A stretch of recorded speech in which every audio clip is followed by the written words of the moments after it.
What up, though? What up, though? Welcome to the Corn Man Podcast. Once again, this is yet another episode.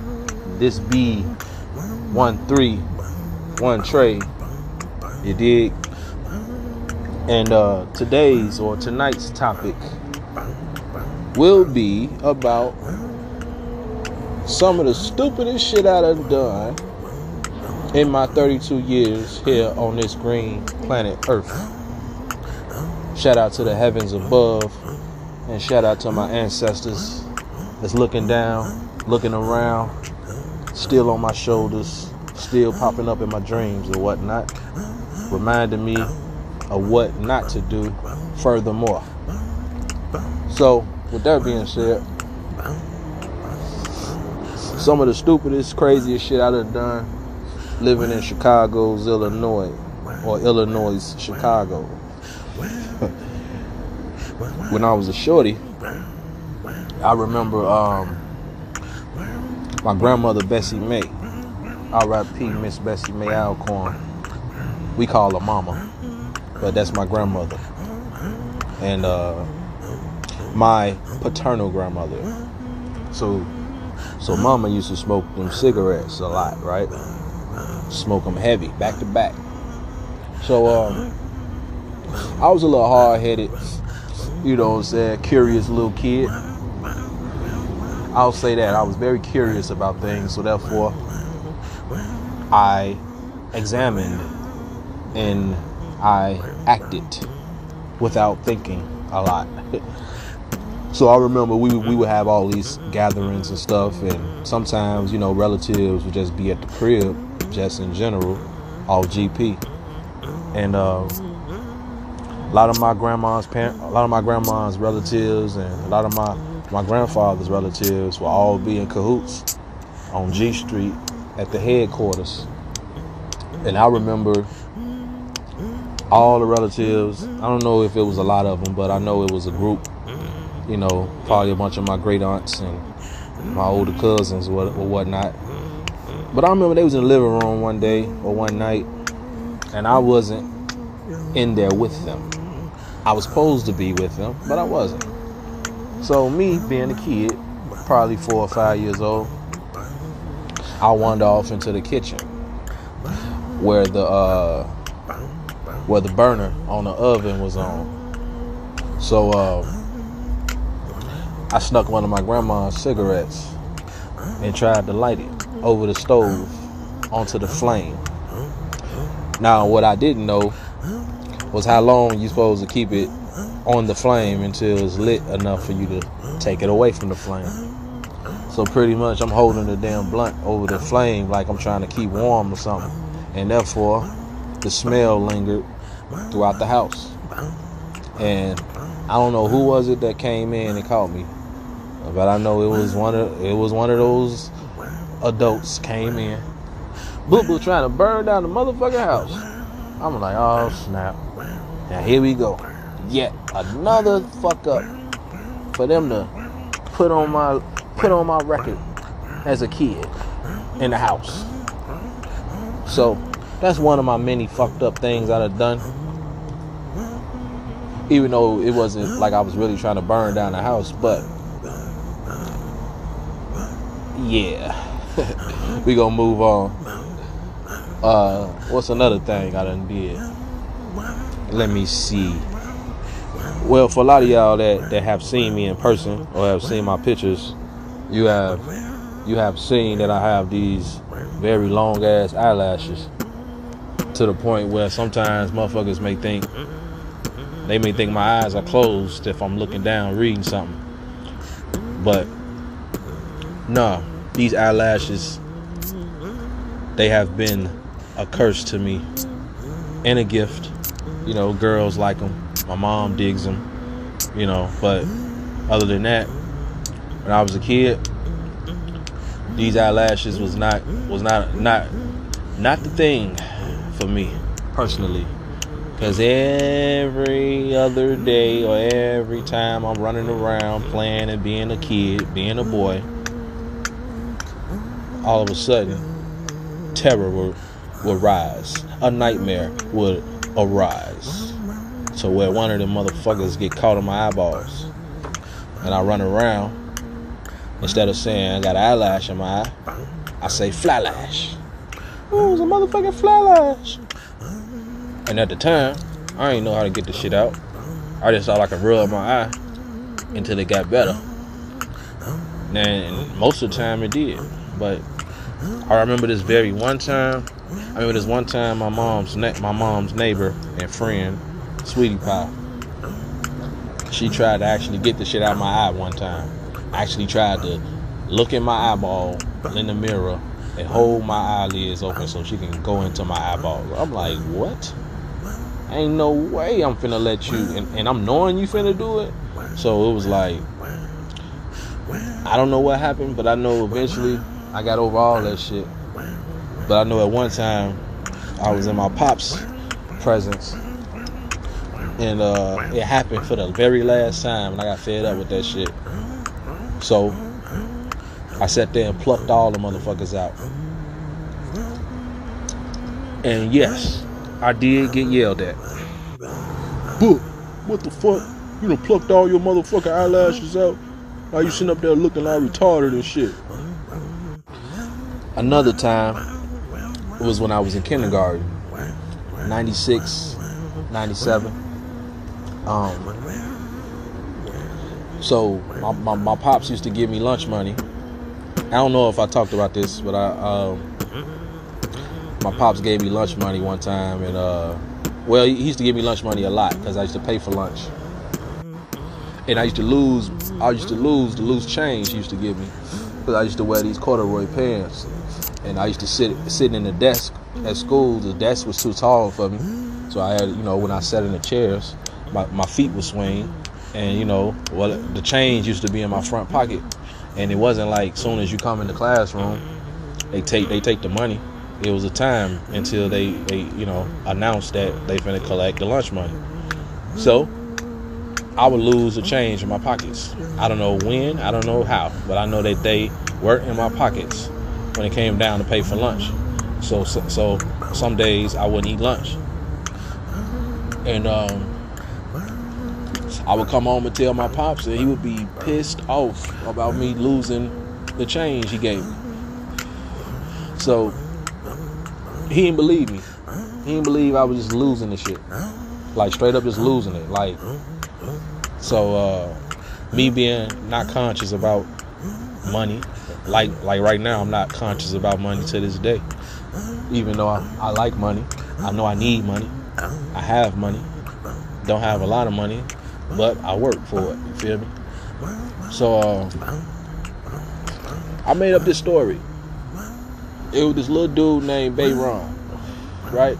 So Bayron was this little dude, and I don't know what Bayron is today, but Bayron was a cool little dude. He was the shortest one in our class in kindergarten, and I was a little dude also, but he was shorter than me.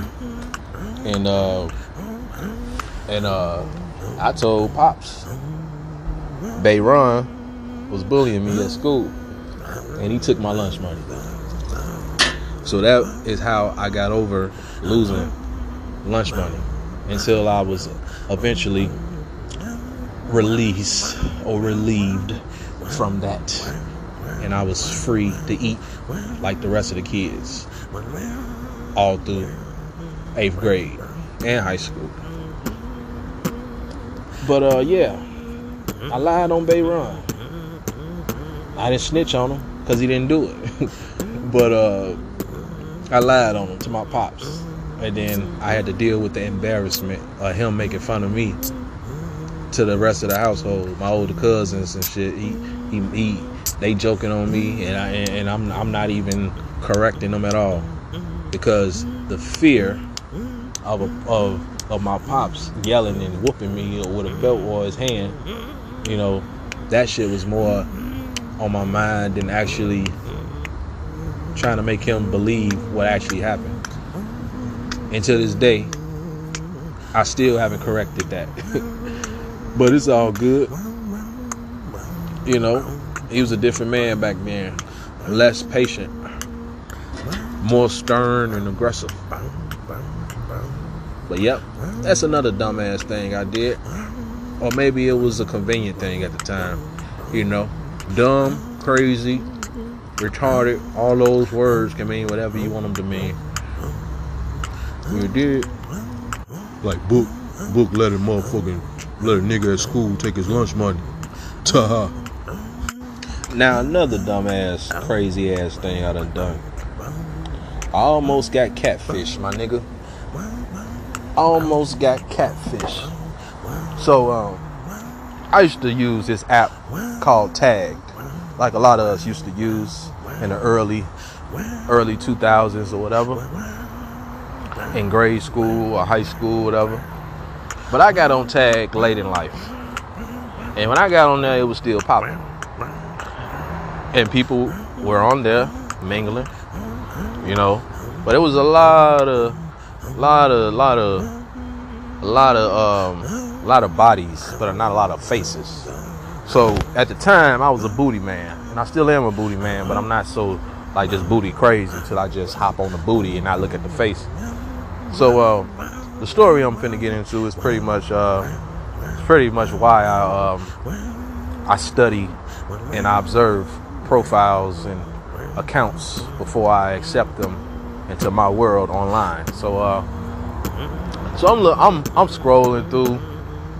I'm liking these profiles, and ooh, she look good. Ooh, she bad. Oh man, she got a fat ass. Ooh, look at, yeah. Ooh, wow, boom, bow.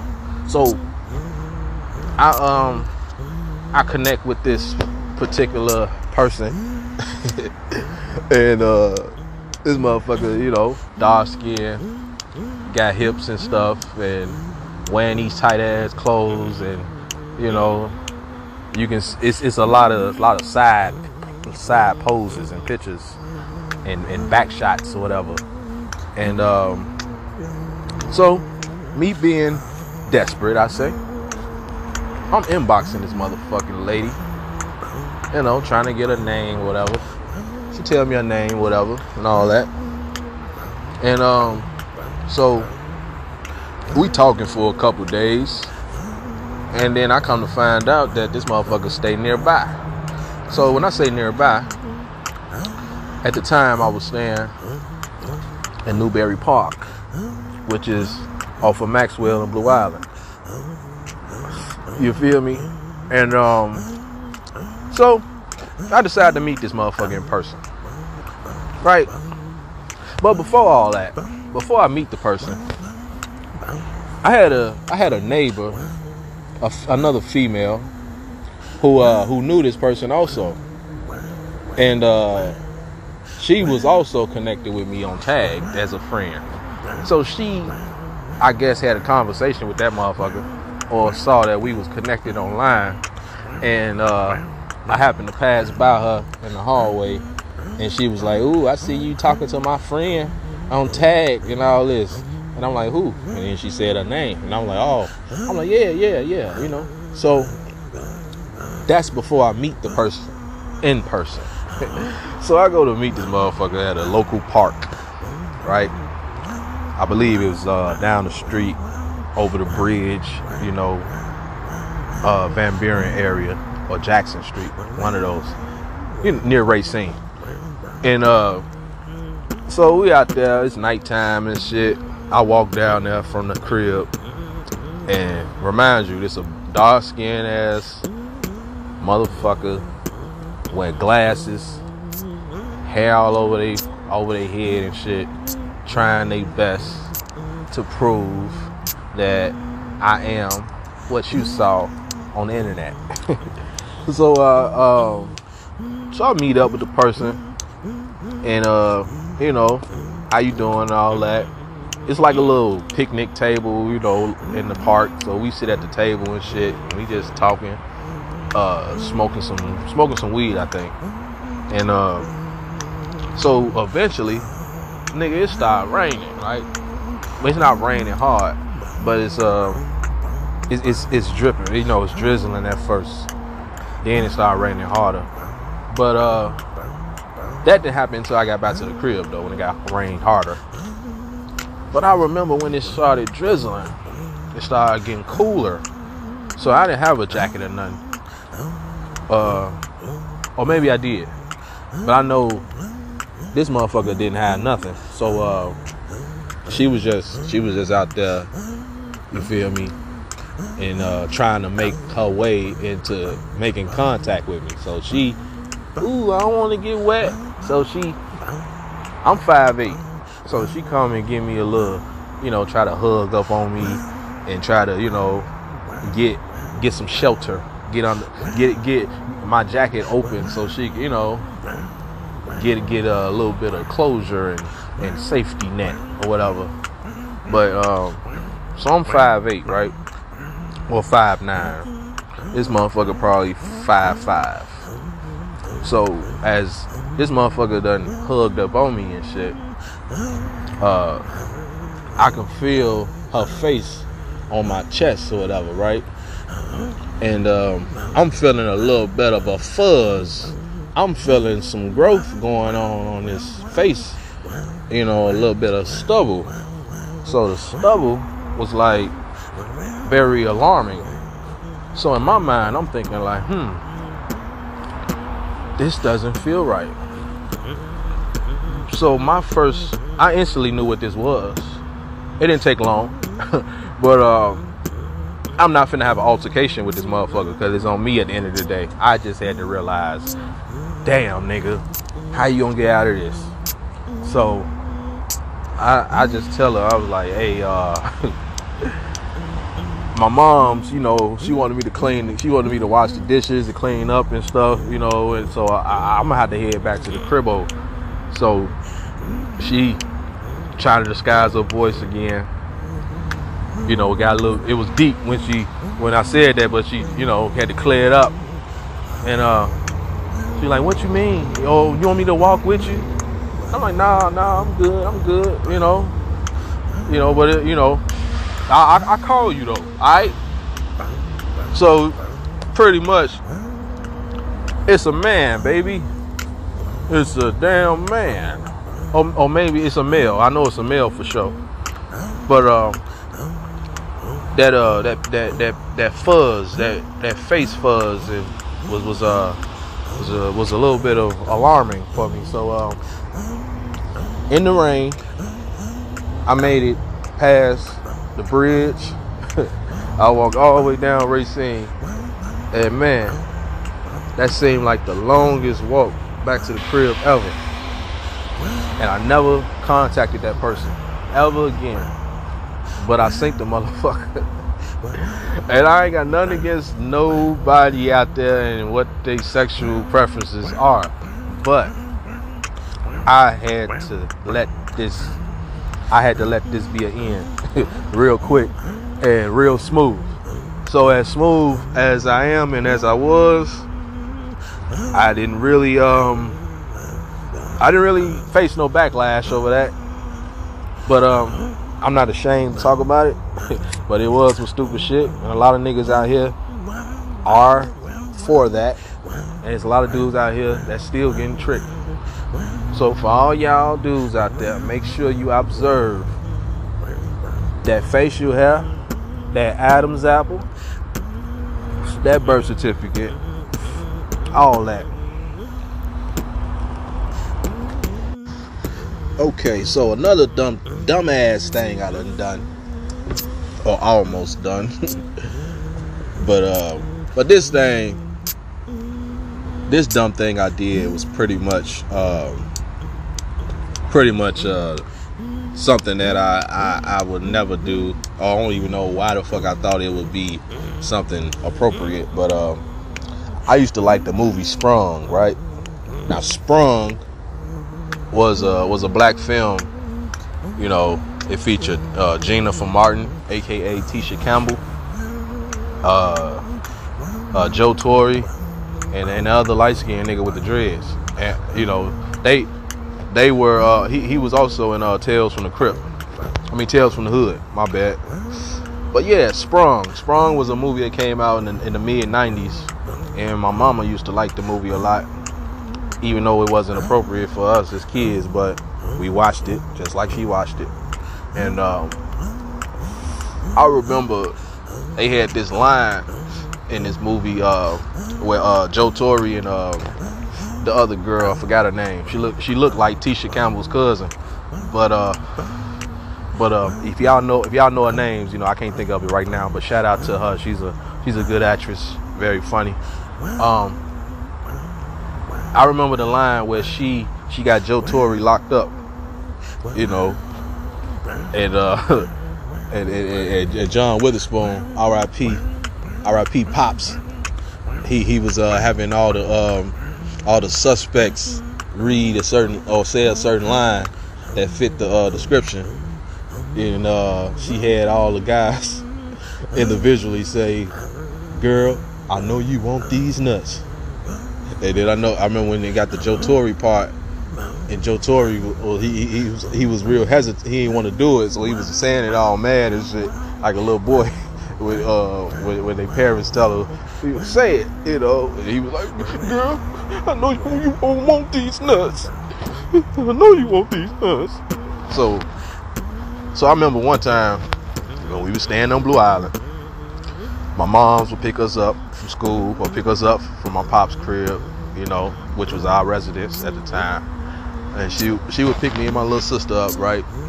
And at the time, Sprung was hot, and it was hot in my head. It was Sprung, CB4, Boys in the Hood, House Party. I can quote lines from all those movies, right? But Sprung was something that was like in rotation at the time in the household on the VHS tape.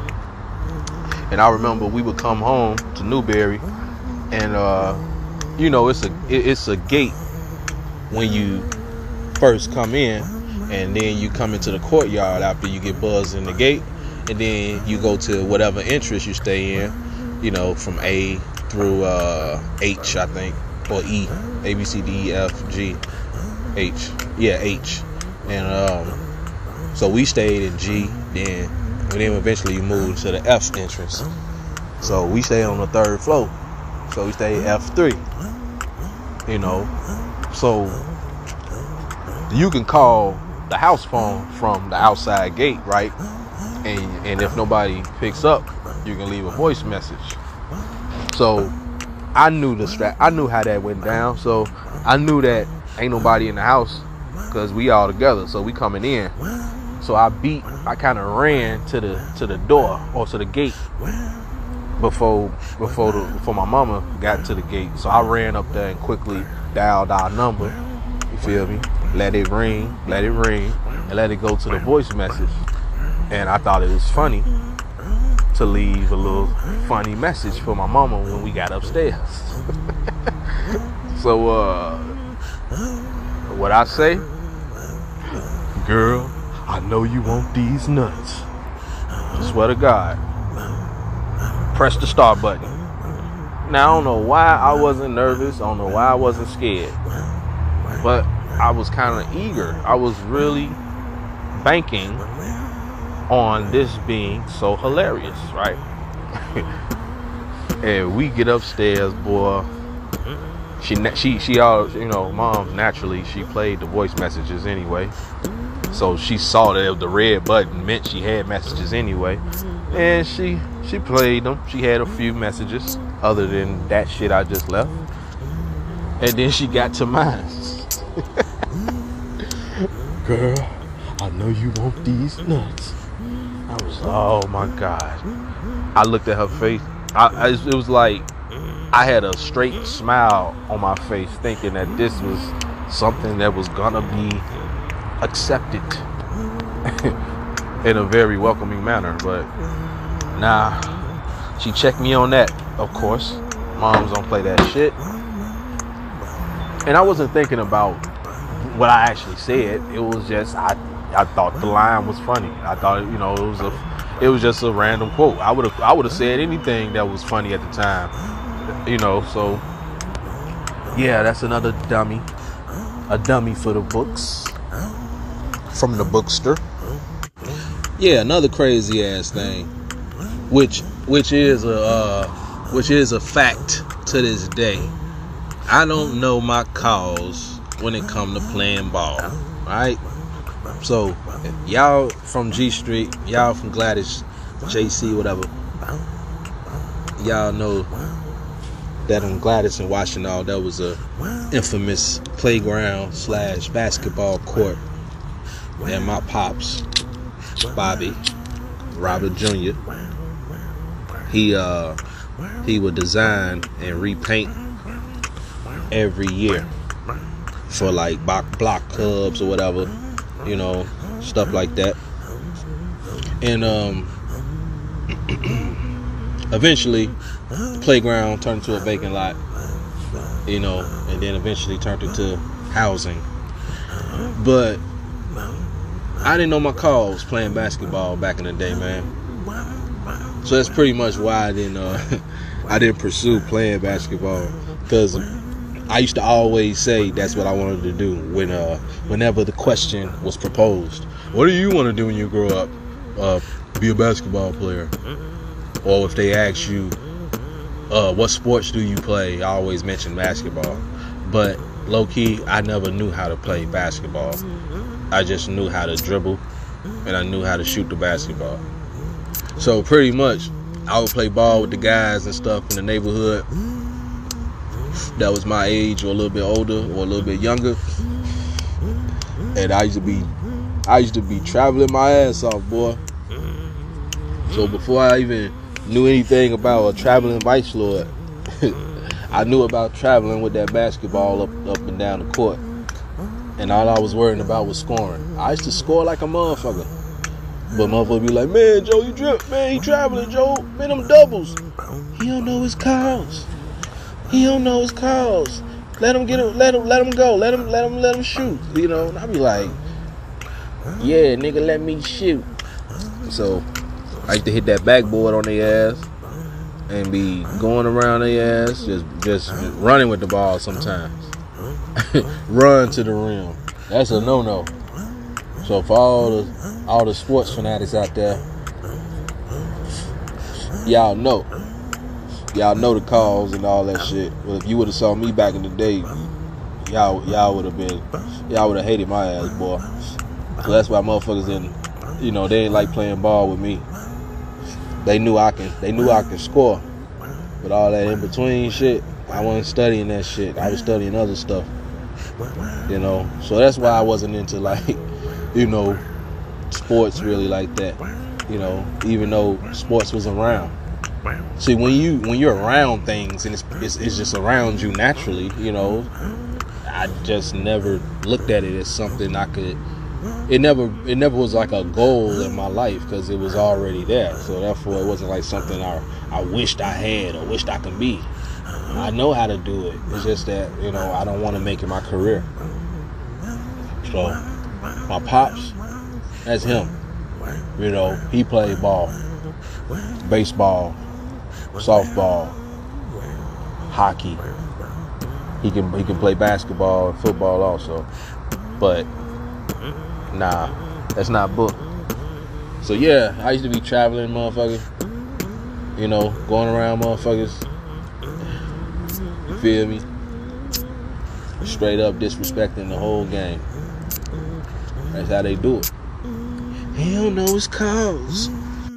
And I was the type of little nigga that get mad and shit and take my basketball. If we playing, everybody had a basketball, or you know, whatever basketball was being used, it was one of the people on the court.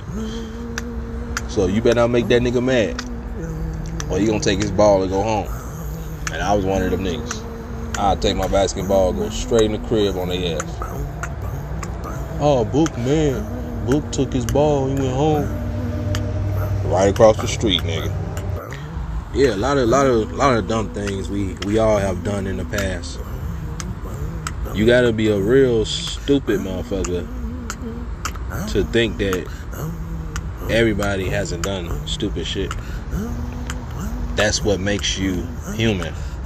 The fact that you can make a mistake and learn from it, laugh at it.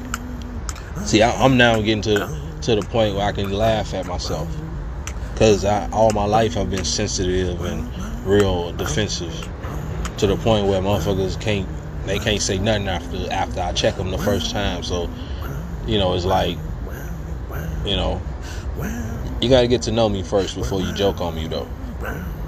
That's the bottom line. Get to know me. The knowledge is more important than the actual humor, so to speak. So, yeah, a lot of dumb shit. Shit, I don't remember riding public transportation, going to open mic music events, you know.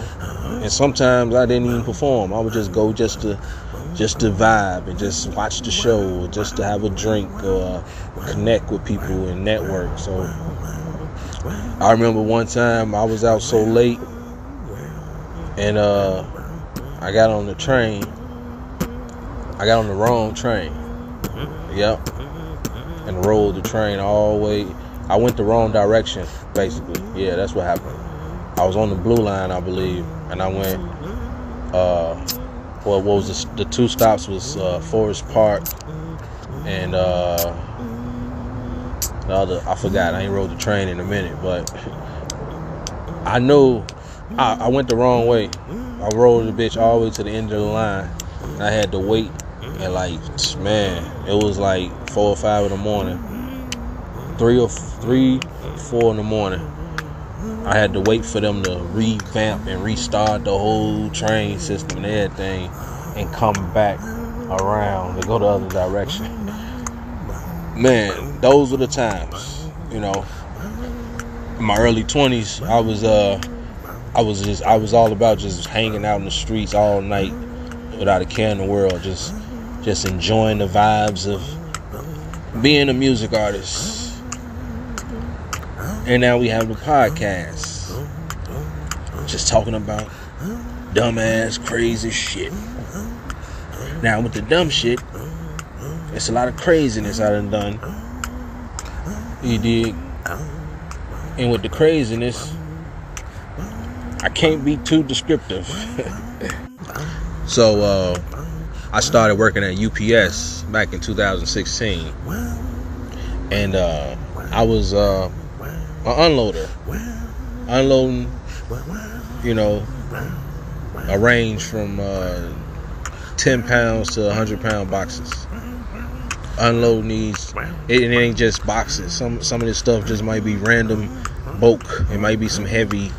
It might be some, you know, treadmills or some shit in that bitch. It might be a TV in there. It might be a random ass yardstick or a shovel, you know, or you know, might be some weights in there. It might be some, you know, it just might be, you know, random stuff out there, you know, as long as you unload it out of this truck. And I did that for 5 years. And I remember when I first got hired, I had a sprained wrist. Now this is me prior to me ever lifting a box. Now, I had sprained my wrist in December of 2015. I got hired at UPS February 28th of 2016. So as I'm recovering from a sprained wrist, I'm coming in lifting shit like I'm 100%. You dig? So, of course, you're gonna use your other limb better than the injured one. So as I'm trying to recover from this right wrist being sprained, I'm utilizing my left arm all together. You feel me? Like nigga, you the last. You gotta hold it down over here, dog. You know, the other one over here. You know, your twin over here, he on lockdown. So of course I developed tendonitis in my left arm, and that shit ain't no joke. That ain't no yo. So you would think that I would find something else to do, or I would take off work, or, you know, try to heal from this. But no, dog, I stayed in it, stayed lifting that shit, got better and better at the job, started building my seniority. I lasted 5 years with this injury, and eventually I worked past it. But I sprained my right wrist in the first place because my great my late grandfather, Mr. Robbo Sr., he was laid up in a hospital at the time, and he was a very skinny man, right? But he was a tall, skinny man, and I underestimated, his weight for how much he would weigh if I decided to lift him. So my pops would usually help me, you feel me? But that particular day, this fool, he decided to go get something to eat. He go to the restaurant. So he leave me with my granddaddy. And my granddaddy all of a sudden wanted me to move him up. He wanted to sit up in the bed. So without me thinking, and then I was telling him I was waiting for Pops to come back, and he was actually gonna wait. But then I just took the initiative to just do it anyway and not wait for him. So I was like, well, let's try this out. So before I even learned any UPS procedures or any health or safety rules or advice, this is me. I just stopped smoking weed, so yeah, I went for the dummy. So I went to lift him up. Without even lifting him up, you supposed to been with your knees, nigga. I went straight forward with all my weight. I used all my arm muscle, all my upper body strength, and I just lifted him up. I like, here we go, daddy. Boom. And what them French high boys say? They had that snap. They used to do that snap music, right? D4L. That's exactly what my damn wrist did. That shit snapped, nigga. And my life was not the same. I think I was like 24 at the time, 23, 24. Come to UPS, talking about I'm finna lift this. I'm finna lift these boxes. Like, for real. But that's me being hard-headed. But at the same time, being a fighter. Being a person that's gonna show these niggas, like, yeah, I may be hurt, but nah, I'm gonna show y'all. You feel me? So I looked at all that, sacrificing my body. I literally sacrificed my body parts for this job, and yeah, man, that's all I'm gonna say about UPS. And yeah, man, we all do dumb shit. We all dumb shit. And a lot of us are still doing dumb shit. And you're a dummy to think that you know everything. And you're a dummy to think that everybody hasn't done dumb shit. You feel me? So, I appreciate y'all lending me your ears, and I appreciate you letting me beat on your eardrums for the time being. And it's be the POC, baby. I want to give a shout out to Fat Boy Chronicles.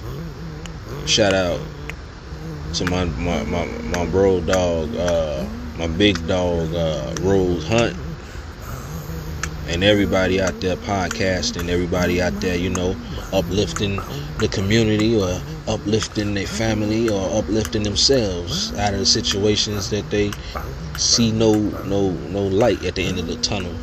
But that shall be a flick of the cigarette lighter. Believe that. And when that lighter flicks, best believe that lady is Mary Jane, and she is in cahoots with another chick by the name of Karma.